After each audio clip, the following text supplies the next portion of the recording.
His Excellency Syed Yusuf Raza Gilani, founding chairman of ISC and chairman of the Senate of Pakistan, Samdech Kem Hasanapadei Dechu Hun Sen, President of the Senate of the Kingdom of Cambodia, Samdech Maha Rotsapir Tikatapadei Kun Sadari, President of the National Assembly of Cambodia, His Excellency Secretary General of the Interparliamentary Speakers Conference, honorables, speakers, and presidents of parliaments, distinguished guests, excellencies, ladies and gentlemen.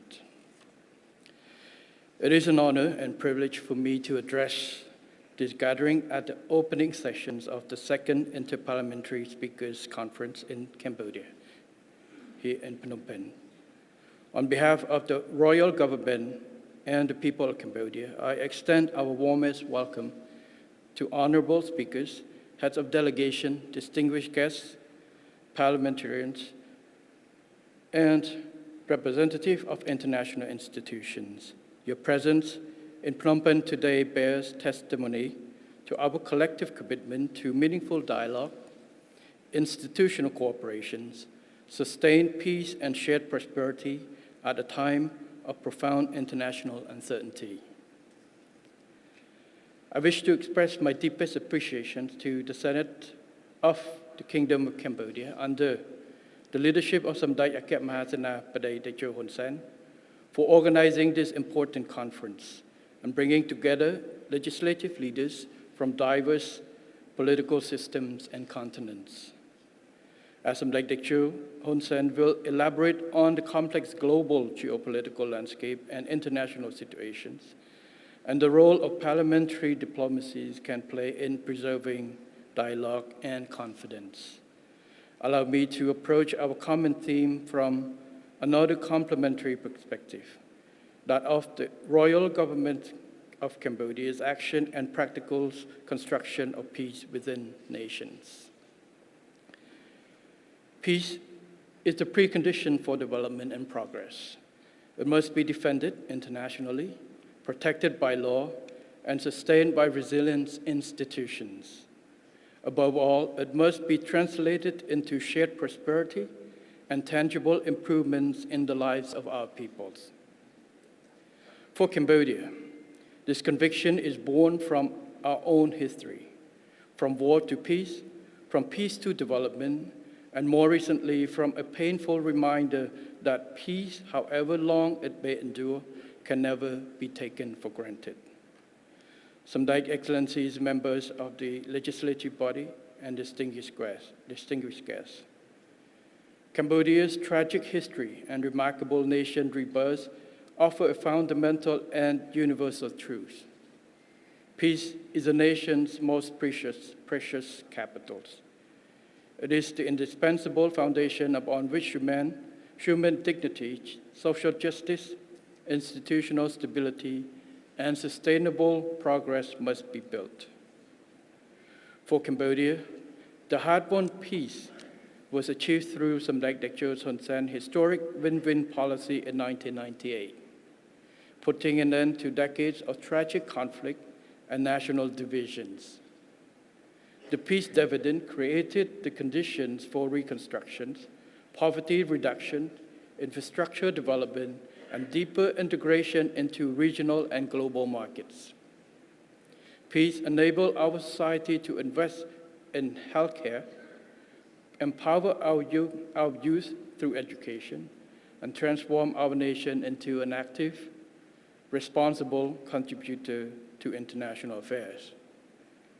Yet in 2025, after 26 years of uninterrupted peace, the longest period of peace our nation had known in 500 years, wars returned to our internationally recognized borders with Thailand, threatening Cambodia's sovereignty and territorial integrity.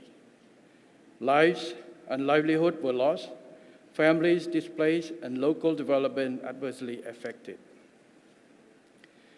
The ceasefire reached on the 27th December 2025 holds, but the situation on the ground remains fragile as thousands of troops on both sides remain stationed face to face along the border and no de-escalation measures have yet taken place. The core issue, territorial integrity and sovereignty under international law and existing agreements remain unresolved.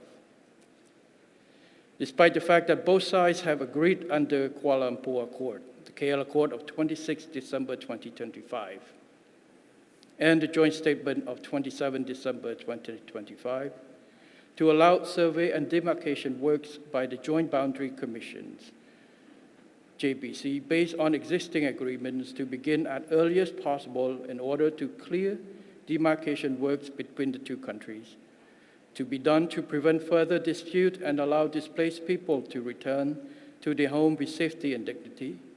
No demarcation works by the JBC have taken place. There are more than 21,000 Cambodian displaced peoples who are not yet able to return home. Furthermore, Thai troops still occupy many areas well into Cambodian territory, even beyond its own unilateral claim boundary line. Thai military activities to create fait accompli on the ground within these controlled territories, such as laying barbed wires and containers, building land infrastructure, both military and civilian, as well as issuing land titles to Thai citizens before demarcation works are completed, are of great concern. Despite these issues, Cambodia still adheres to a peaceful settlement of dispute based on international law and existing agreement. Our recent decision to initiate compulsory conciliation under UN clause to settle our maritime border with Thailand demonstrate our sincere desire to seek a fair and long-lasting solutions firmly grounded in international law. A peaceful resolution is in the shared interest of both countries and will contribute to peace and stability in the regions. It will protect sovereignty, strengthen confidence, unlock energy resources, support development, and create new job opportunities not only for now, but also for future generations of the Cambodian and Thai peoples. The border dispute between Cambodia and Thailand is not just about a bilateral issue, but also a global concern over respect for the international law, the UN Charter, including the principle of inviolability of borders and ASEAN Charter.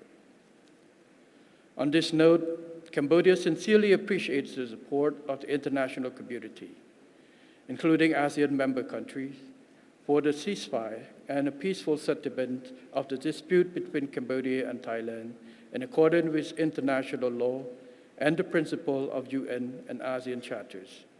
Cambodia is looking forward to their continued attention and support. In a broader context, law cannot protect peace if states are left alone when rules are challenged. This is where solidarity acquires its full meaning.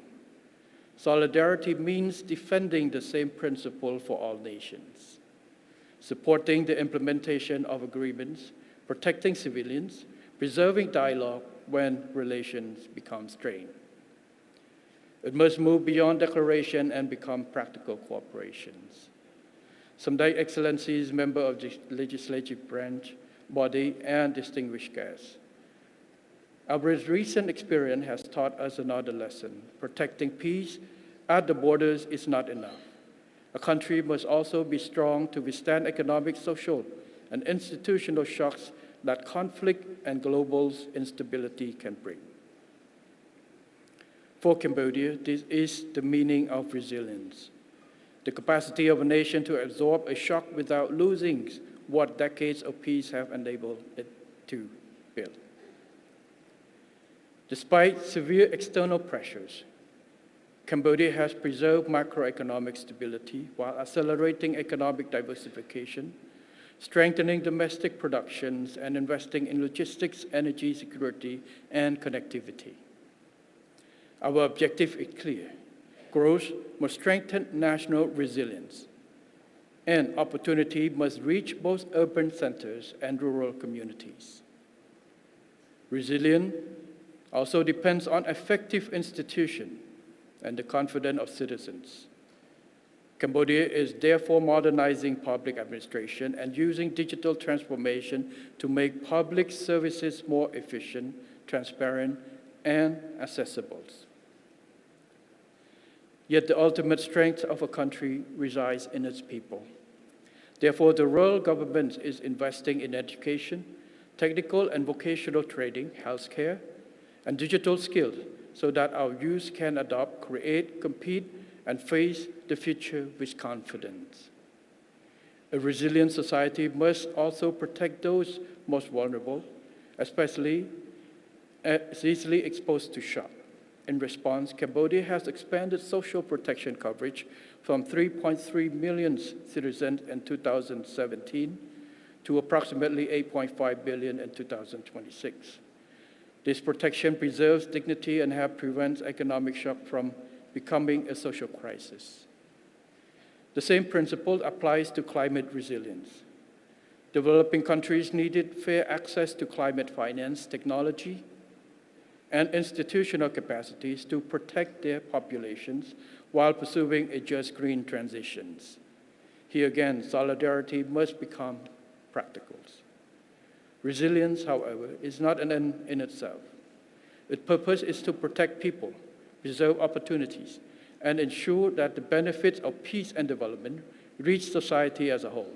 This brings us to shared prosperity. Some Excellencies, members of legislative body, and distinguished guests.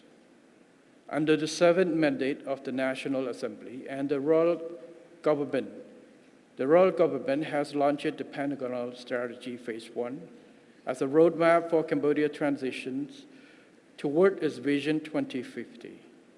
Its purpose extends far beyond headline economic statistics. Growth is not an end in itself. It must create jobs and income, develop skills, improve access to essential services, widen social mobility, and give citizens confidence in the future. Peace gives governments the space to invest and develop.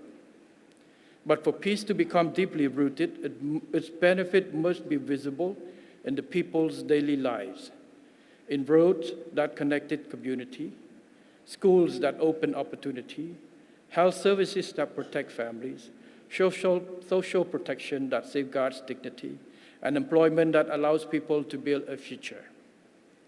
A society in which large segments of the population feel excluded or abandoned become more vulnerable in times of crisis. Conversely, inclusion, opportunity, protections of the vulnerable, and the social mobility strengthen national cohesion. Shared prosperity is therefore not merely an economic objective, it is a condition of national stability and durable peace. The circle is clear. Peace makes development possible. Resilience protects its achievement. Shared prosperity strengthens social cohesion, and stronger social cohesion in turn makes peace more durable. This responsibility cannot be carried out by governments alone. Governments and parliaments have distinct constitutional responsibilities, but they share a common purpose: to serve the people, preserve peace, and create a condition for durable prosperity. When formal diplomatic channels face strain, parliamentary dialogues can also help maintain communication and rebuild trust.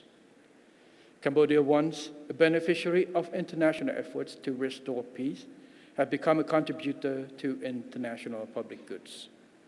Through United Nations peacekeeping, humanitarian demining, regional food security, and international cooperation, our country shares with others the experience, skill, and responsibilities born from its own history. Some Excellencies, members of the legislative body, and distinguished guests. Cambodia's journey carries a simple but strong message. Peace gives us opportunity to rebuild. Resilience enables us to protect what we have built, and shared prosperity offers our people a stake in preserving peace for generations to come. I wish this conference very success.